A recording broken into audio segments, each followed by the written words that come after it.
Cette guerre qui est dirigée par le président de la République lui-même, nous avons différents fronts.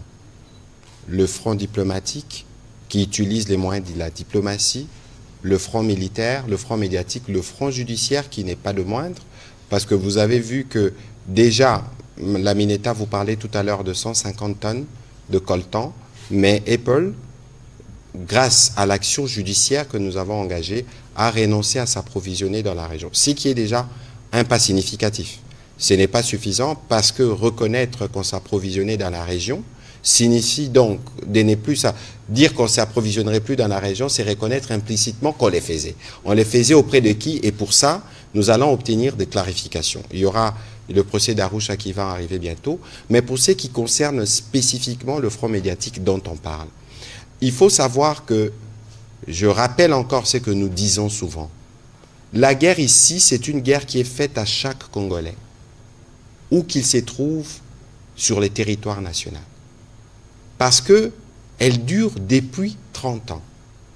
Le président Tshisekedi a hérité de cette guerre.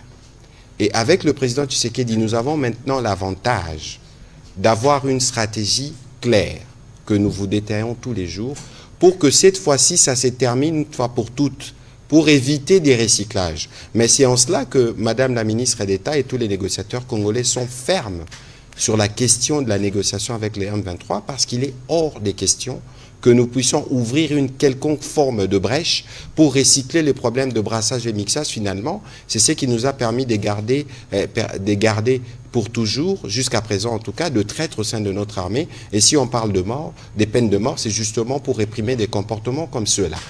Mais alors, vous les professionnels des médias, alors ce matin nous disions, avant d'être journaliste, vous êtes des compatriotes.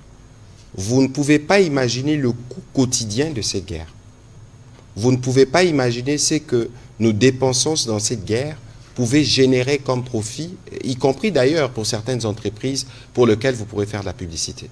Et donc, l'interpellation qui est faite, c'est de vous dire que le premier défenseur de la République démocratique du Congo, c'est 100 millions de Congolais partout où nous nous trouvons.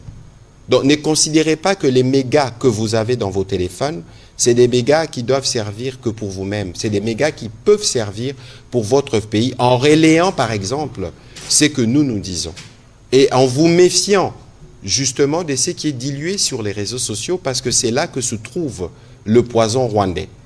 Et vous savez que le Rwanda, c'est l'empire du mensonge et vous suivez régulièrement les côtés un peu bipolaires de son président qui aujourd'hui encore a péroré sur des énormités concernant la République démocratique du Congo. En résumé, ce qu'ils veulent, c'est de continuer les processus de pillage. En résumé, le Rwanda d'aujourd'hui ne peut pas vivre sans voler en République démocratique du Congo.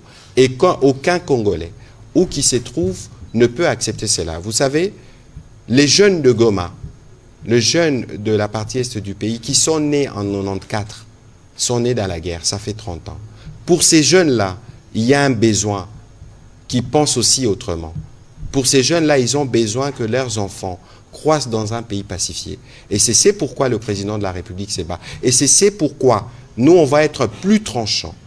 On ne va plus laisser une quelconque forme de manipulation, une quelconque forme d'intrusion rwandaise dans notre opinion et dans notre environnement, quel que soit le canal, média ou pas, parce qu'il est temps pour nous de nous assurer que nous continuons chacun en ce qui le concerne en train de faire notre part pour mettre fin à cette guerre d'agression et nous y arriverons.